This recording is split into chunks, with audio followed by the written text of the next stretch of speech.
खरं तर नारायण राणे आणि त्यांचे 4 आणे 12 आणे याच्यावर काही मला फार व्यक्त व्हावंसं वाटत नाही. पण आज नारायण राणे पत्रकार परिषद घेणार होते आणि मला असं वाटलं की त्यांच्या पत्रकार परिषदेमध्ये आज तरी काही नवीन मुद्दे येतील, काही नव्या गोष्टी ते बोलतील. पण पुन्हा तीच घिसीपिटी टेप, पुन्हा त्याच गोष्टी ते बोलत राहतात. खरं तर नारायण राणेंची ही मजबुरी आहे, तो प्रॉब्लेम आहे त्यांचा. कारण अविघ्न पार्कची फाईल ज्या वेळेला किरीट सोमय्याने काढली आणि ईडी मागे लागली, तेव्हा सगळ्यात आधी लोटांगण घेणारे हेच नारायण राणे. ते आत्ता ज्या वेळेला सोनिया गांधींबद्दल बोलत होते तेव्हा परत मला आश्चर्य वाटलं की हा माणूस म्हणजे इतकं विस्मरण कसं होऊ शकतं नारायण राणेंना, की जे नारायण राणे अक्षरशः दिल्लीला म्हणजे साष्टांग दंडवत घालायला जायचे, त्या नारायण राणेंना अचानक ही उपरती व्हावी. बरं, कुणासाठी करतायत हे सगळं?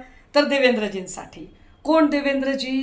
ज्या देवेंद्रजींनी सभागृहाच्या पटलावर नारायण राणे यांच्या आबरूची पाक लक्तर काढली, नारायण राणे यांच्यावर कोणते गुन्हे, कुठल्या पोलीस स्टेशनमध्ये कोणते सेक्शन, कोणती कलमं लागली याच्या सकट जी कुंडली ज्या देवेंद्रजींनी नारायण राणेंची वाचली, तेच नारायण राणे आता देवेंद्रजींच्या शाउटिंग ब्रिगेडमध्ये सालगडीसुद्धा नाही हो. कारण एक सालभर तिथे राहतील का नाही माहीत नाही, सालगडीसुद्धा नाही.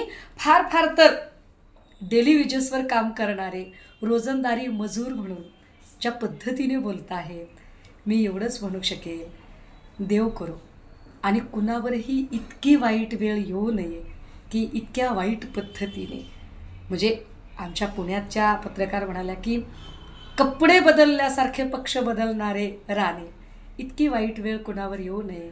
राणे साहेब, गेट वेल सून, लवकर बरे व्हा आणि तुमच्या 4 आणे 12 आण्यांना जपून ठेवा, चिल्लर हरवून जायची.